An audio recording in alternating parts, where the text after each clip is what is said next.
Games can evoke powerful feelings. Joy, sadness, thrill, accomplishment, fear, wonder. Sometimes the most unexpected game can evoke a strong feeling. Perhaps the premise sounds boring, or maybe the graphics look primitive. Either way, these games can end up punching far above their weight and are a great surprise. Today I want to discuss two virtual reality games that did this, Wrong Voyage and Oxygen Dreams. Wrong Voyage is a free virtual reality action puzzle game. It was made by indie developer F. Guillotine and was initially released for Google Cardboard, but later ported to Oculus Quest 2 in 2019. In this game, you'll need to escape from a strange alien planet, solving environmental puzzles and fighting enemies as you progress from area to area. On the surface, it's a pretty simple VR title. You only have one weapon, a laser pistol that will kill enemies in one shot. It has unlimited ammo, but it does overheat. Your enemies will include strange-looking humanoid creatures and spiders. Some will fire slow projectiles at you, but most will simply run into you and instantly kill you. Puzzles involve looking around the environment and finding switches to shoot and activate, as well as navigating across moving platforms. It is a short experience, with about 1 hour for the main campaign, and 2 bonuses which you can beat in about 30 minutes each. However, Wrong Voyage is much more than the simple game I described. It has a world with a powerful atmosphere. It inspires wonder during puzzles, and terror during combat in the dark caves. And it puts you right in the middle of that world. In virtual reality, it surrounds every part of your body. Each enemy feels as imposing as if encountered in real life, and the towering structures and monoliths loom high above your head. It's hard to describe just why the atmosphere felt so strong for me, but perhaps it's best to start with the graphics and environments.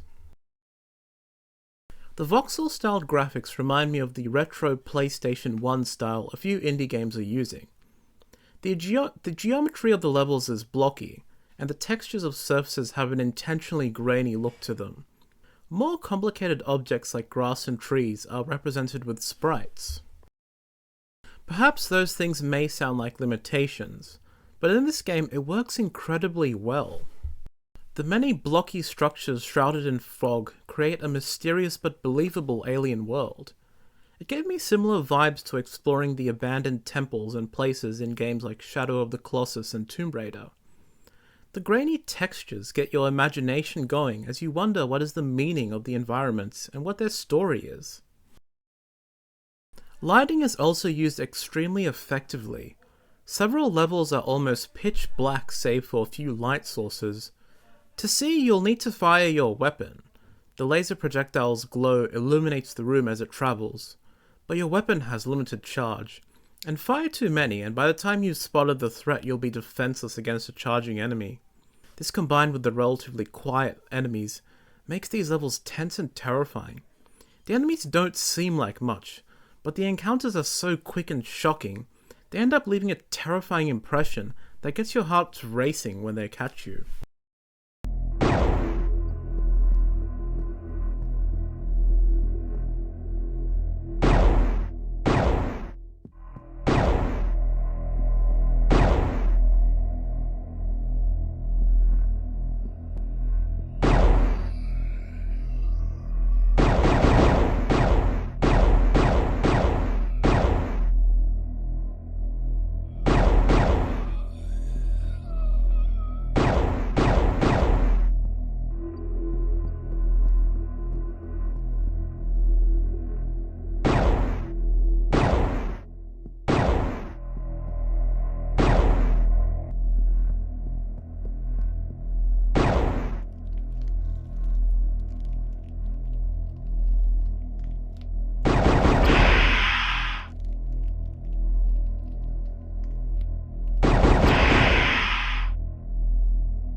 The lighting was so good that the stereotypical looking alien enemies in one of these bonus stages were far more frightening than they had any right to be.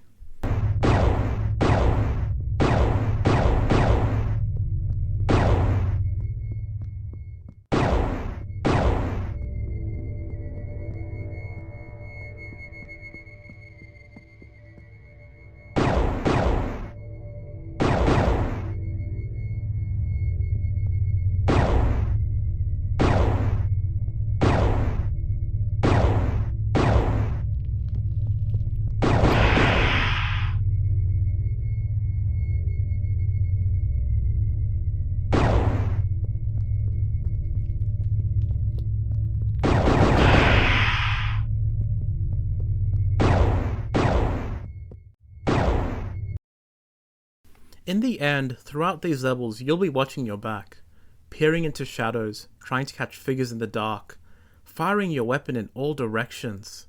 It makes you feel like a character in a horror movie, terrified into madness. The music and sound also create a tense atmosphere. Most of the dark horror levels only have ambience, whilst the puzzle scenes feature a track with this droning sound.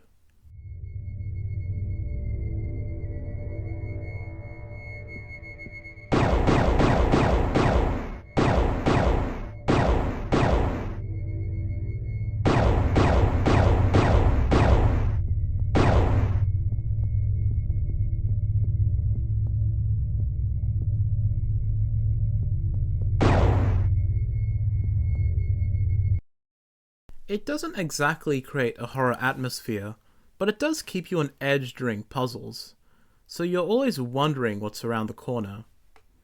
There is an adventurous and inspiring track.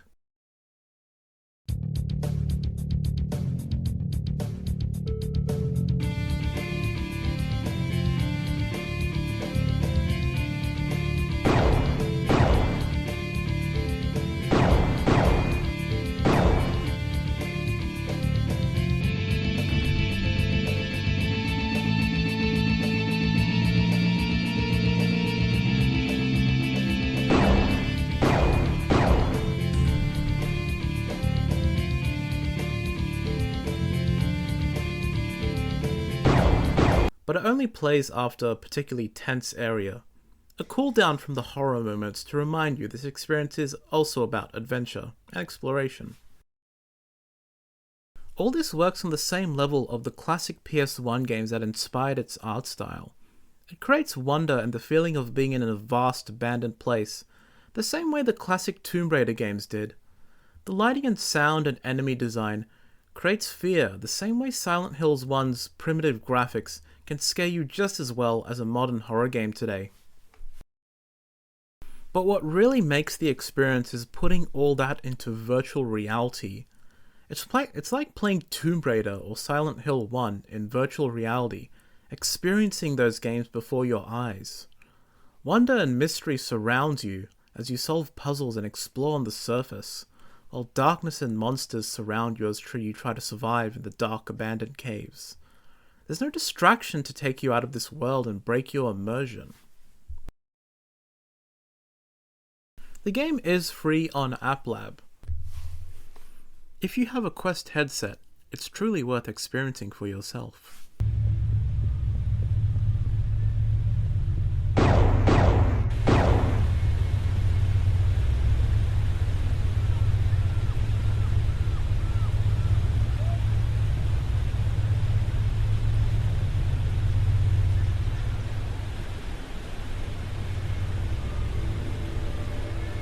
I'd also like to take a bit of time to talk about the developer F. Guillotine's other game, Oxygen Dreams.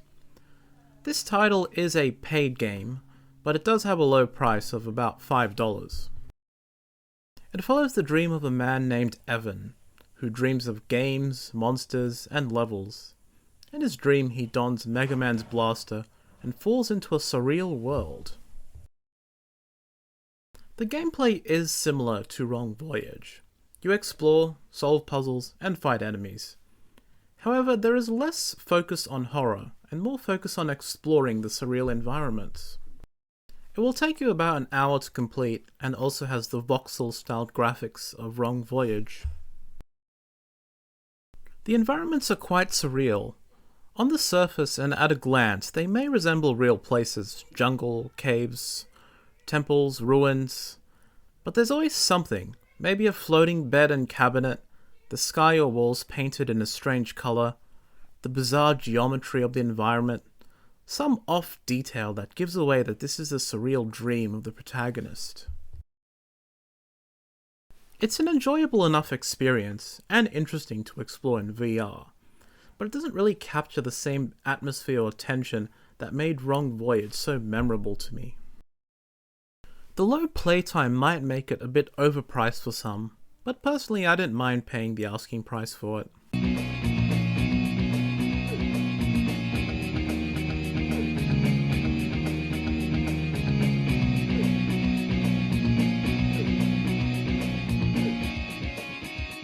Overall, I find that both of these games demonstrate the power of minimalist and stylish graphics, using their limitations to create truly memorable experiences.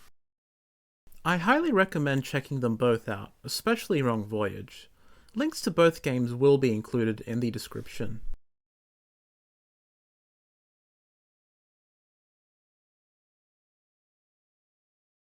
So that's the end of the video. If you found it entertaining or interesting, a like or comment would be very appreciated. It was fun putting into words why such a simple looking game made such an impact. If there's any simple looking game that did the same for you, I'll be interested in hearing about it in the comments. If you decide to check out the game, I would also be curious to see how you found the atmosphere. Otherwise, if you have any other feedback or comment, I'll be happy to see it in the comments section. As always, have a nice day everyone. Bye.